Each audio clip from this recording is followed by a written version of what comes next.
बिस्मिल्लाहिर्रहमानिर्रहीम बिस्मिल्लाहिर्रहमानिर्रहीम प्यारे बच्चों अस्सलाम अलैकुम।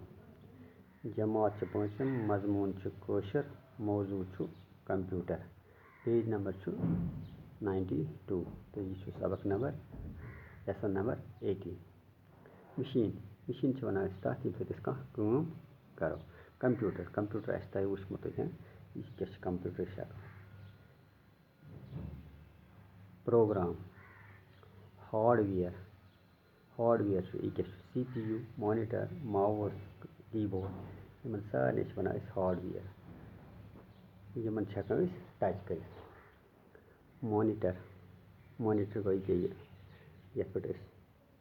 शक्ल वो CPU यह वन सेंट्रल प्रोसेसिंग यूनिट ये कंप्यूटर दिमाग तो वन माउस ये कीबोर्ड गो ये कंप्यूटर में इस्तेमाल ग स्क्रीन गो यह फिल्म साइंस कंप्यूटर मशीन दपान कंप्यूटर हसा मशीन गो सह चीज़ यम सत्य लक्चि बजे काम कर मशीन गो सह चीज़ यम लक्चि बजे काम हेको कर कंप्यूटर सत्य काम कर कंप्यूटर सत्य काम कर कंप्यूटर दफ्तरन मज दुकान पे घरन मज स्कूलन मज बैंकन मज प्रथ जाए आजकल कंप्यूटर वो आजकल स्कूलन मज दफ्तरन मज घरन मज बैंकन मज प्रथ कुन जाए कंप्यूटरस 4 बड़ CPU मॉनिटर माउस कीबोर्ड इन 4 चीज़न हार्डवेयर वन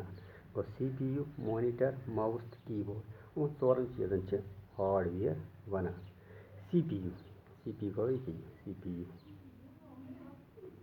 CPU कंप्यूटर दिमाग तो CPU अत वन कंप्यूटर दिमाग यह सोचित हेकान अत मज चीज़ ये हार्ड डिस्क वन तो ये चीज़ ये हार्ड डिस्क वन तथ मज मुख्तलिफ ज़रूरतन सारी प्रोग्राम समित थवन तो तथ मज तमाम प्रोग्राम समित थवन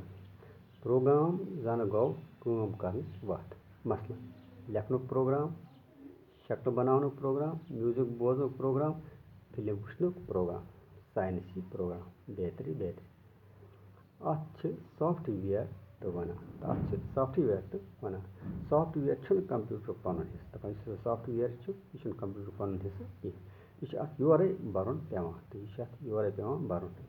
मॉनिटर जन तो टीवी मॉनिटर बासान बिल्कुल टीवी जन तो टीवी अत बुथ स्क्रीन